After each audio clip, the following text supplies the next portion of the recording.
గారు ఫోన్ చేసిండు, తర్వాత గిరివర్ధన్ ఫోన్ చేసిండు, రాజు ఫోన్ చేసిండు,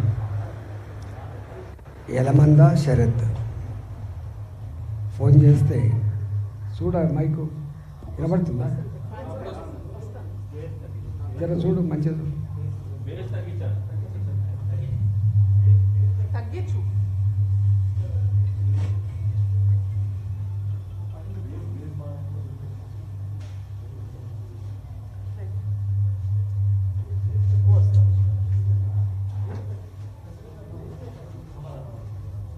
ఇక్కడ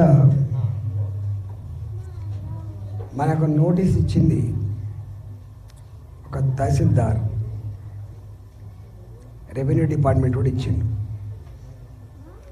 నేను కలెక్టర్ ఫోన్ చేసిన, నాకు తెలియదు సార్ అన్నాడు ఆయన. నీకు తెలియంది నీ కింద ఎంఆర్ఓ వాడు ఎట్లా నోటీస్ ఇచ్చిందని చెప్పి నేను అడిగితే, లేదు సార్ మాకు తెలియదని. ఇవాళ ఇక్కడ మీరు రాకముందు ఇక్కడ భూములకి మీవే రైట్స్ ఉన్నాయని, మీదే భూమని, ఇదే సర్వే నెంబర్ అని ఈ ఎంఆర్ఓ అంటోడు ఇవ్వకపోతే వాడు ఎట్లా ఇల్లు కట్టినట్టు, వాడు ఎట్లా మున్సిపాలిటీ పర్మిషన్ ఇచ్చినట్టు? అంటే బుద్ధి జ్ఞానం ఎట్లా పనిచేస్తుందో ఒకసారి చూడండి.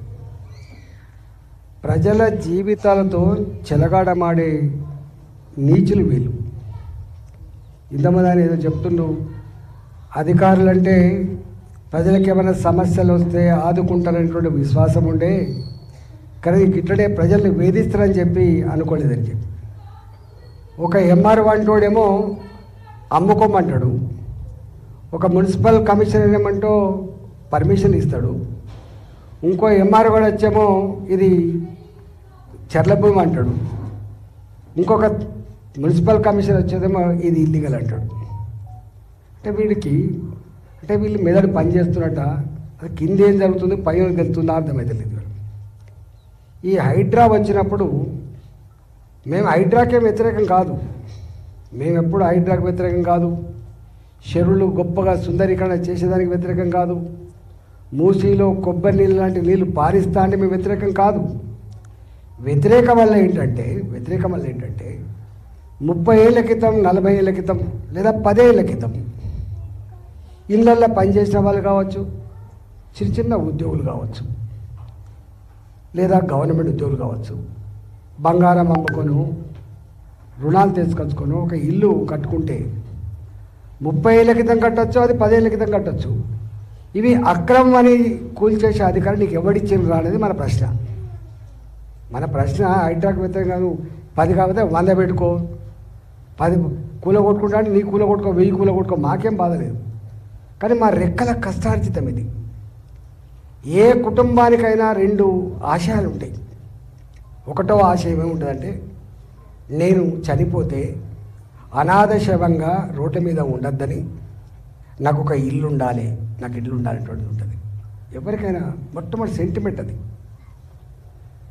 తదుపరి ఒక మంచి ఉద్యోగం ఉండాలి అని ఉంటుంది, టెన్షన్ లేకుండా బతకాలి ఉంటుంది. అట్లాంటి ఇల్లు కోసం, ఆ సెంటిమెంట్ ఇల్లు కోసం ఇంత కష్టపడి ఇల్లు కొనుక్కోవడమో భూమి కొనుక్కొని కట్టుకోవడం చేస్తే 20 ఏళ్ళ తర్వాత, 30 ఏళ్ళ తర్వాత, 10 ఏళ్ళ తర్వాత ఇది అక్రమం అని చెప్పి నోటీస్ ఇచ్చితే వానికి ఏం కాదు, వాడు ఇచ్చిపోతాడు వాడు. కానీ ఇంతకుముందు ఆయన చెప్పినట్టుగా 3 రోజులు అవుతుంది మేము కంటి మీద కొనుక్కులేదు, భయంగా బతుకుతున్నాం, కొంతమందికి ఇలా బీపీలు ఉంటాయి, షుగర్లు ఉంటాయి, మా ఆరోగ్యాలు ఖరాబ్ అవుతాయని చెప్తుండు. ఈ విషయం ఆ మెదడు లేనివాడికి అర్థం కాదు, వానికి అర్థం కాదు. ఎందుకంటే వాడు మనిషి కాదు కాబట్టి, వాడిని ఏం పోదు కాబట్టి. నేను ముఖ్యమంత్రికే అంటున్నాను, ఈ అర్బన్ డెవలప్మెంట్ మినిస్ట్రీ అనేది నీకే ఉంది కాబట్టి నీ కింద ఏం జరుగుతుందో మిస్టర్ ముఖ్యమంత్రి సోయి పెట్టు, ఏం జరుగుతుందో తెలుసుకో. రెవెన్యూ మంత్రి గారు కూడా అంటున్నా, నీ కింద నీ కలెక్టర్లు, నీ ఆర్డీఓలు, నీ ఎంఆర్ఓలు ఏం చేస్తున్నా ఒకసారి ఆలోచన చేయి. కేవలం మీకు అధికారం ఇచ్చిన మా కర్మానికి ఇవాళ తెలంగాణ ప్రజలకు కంటి మీద కొనుక్కు లేకుండా చేస్తున్నా అని చెప్పి తెలంగాణ ప్రజలు భావిస్తారు. ఇవాళ మీరు అనుకుంటాను మా బిల్డింగ్లు కూల్చేస్తామని చెప్పి, మా బిల్డింగ్లు మీరు కూల్చేసిన కొంతమంది, కానీ నీ ప్రభుత్వాన్నే కూల్చేస్తామని చెప్పి పగతో కసితో ఎదురు చూసుకుంటా అని చెప్తున్నాడు. నీకు అర్థం కాదు ఇది. నీకు నువ్వు ఇక్కడికి వస్తే కదా, నీ ఎమ్మెల్యే అంటాడు ఇక్కడ ఒకటి ఉండ ముఖం కనపడడానికి, నీ మంత్రి అంటాడు ఎవరైనా వస్తాడా ఇక్కడికి, రమ్మని చెప్పు ఇక్కడికి. మీకు ముఖాలు లేవు. మీ ప్రభుత్వం ఎవరికి వాడుగా అందుకున్నంత సంపాదించుకోవాలి, దోసుకోవాలి, మీ కుటుంబాన్ని బాగు చేసుకునేటువంటి కాన్సెప్ట్ తప్ప ప్రజల కింద ఏమవుతుందో ఇలా తెలుసుకునే టైం లేదు వాళ్ళకి, అవసరం కూడా లేదు వాళ్ళకి. ఇవాళ నేను మొన్న రంగనాథ్ గారిని కూడా కలిసిన ఒక ఆఫీసులో, ఇక్కడ ఈ జిల్లా మంత్రి శ్రీధర్ బాబు ఉంటే కలిసి, ఏమా ఎందుకు కూలగొడుతున్నారు, ఎప్పుడైనా ఇల్లు కూలగొట్టోడిని ఏమంటారా అని అడిగినాను. ఇల్లు కూలగొట్టే సెంటిమెంట్ అది మీకు తెలుస్తుందో, మీరు కూలిపోతారని చెప్పాను. ఇవాళ మేము ఎక్కడ ఇల్లు కూలగొడతలేమని చెప్పారు. ఎక్కడ ఇల్లు కూలగొడతలేమని చెప్పి మళ్ళీ గదే పద్ధతిలో నోటీసు ఎందుకు ఇచ్చినట్టు నోటీసులు, ఇల్లు కూలగొట్టే ఆలోచన లేనప్పుడు ఎందుకు ఇచ్చినావు రా నువ్వు నోటీస్ అని అడుగుతున్నారు వాళ్ళు. ఈ నోటీస్ వాటికనే ఇట్లా పడేయడానికి ఇచ్చినవాను, వాటికే జోక్ ఇచ్చినవాను. ఈ నోటీస్ అనేది నువ్వు ఇచ్చిపోతావు జోక్ అనే కొడుక, ఇట్లా కాగితం అని చెప్పి ఇచ్చిపోతావు, కానీ కంటి మీద కొనుక్కు లేకుండా అయింది కదా ఇక్కడ. అందువల్ల నేను ఒకటే ఈ సందర్భంగా మీకు మాటిచ్చిపోతున్నా, ఇవన్నీ వరుస పెట్టి ఉండే. ఇప్పుడు మధ్యలో రోడ్డు ఉన్నది, అటుపక్క బిల్డింగ్లు ఇటుపక్క బిల్డింగ్లు, అవతల పక్క బిల్డింగ్లకి ఎఫ్టీఎల్ లేదు, ఇటుపక్క బిల్డింగ్లకి ఎఫ్టీఎల్ లేదు, ఇక్కడనే ఉన్నాయంటే అర్థం ఏంటి? ఎవడు రియల్ ఎస్టేట్ వ్యాపారం మాకు తెలియదు, ఎవడు కాగితాలు ఇచ్చిండో, ఏ ఎంఆర్ఓ గాడి ఇచ్చిండో మాకు తెలియదు, ఏ ఆర్టీఓ అంటో సంతకం పెట్టో మాకు తెలియదు. అప్పుడు ఏ కలెక్టర్ ఉన్నాడో మీకు ఎరక, ముక్కు నేలకు రాయాలి బిడ్డ అనుకుంటున్నావు. కానీ ఎవడైతే ఈ భూములు పట్టా భూములని, ఈ భూమికి సర్వే నెంబర్లో ఉందని చెప్పి ఎవడైతే ఇచ్చిండో వాడి ముక్కు నేల ఫస్ట్ గుర్తుపెట్టుకోండి. మేం కాదు, మేము కొనుక్కున్నాం, అమాయకులు మేము కొనుక్కున్నాం.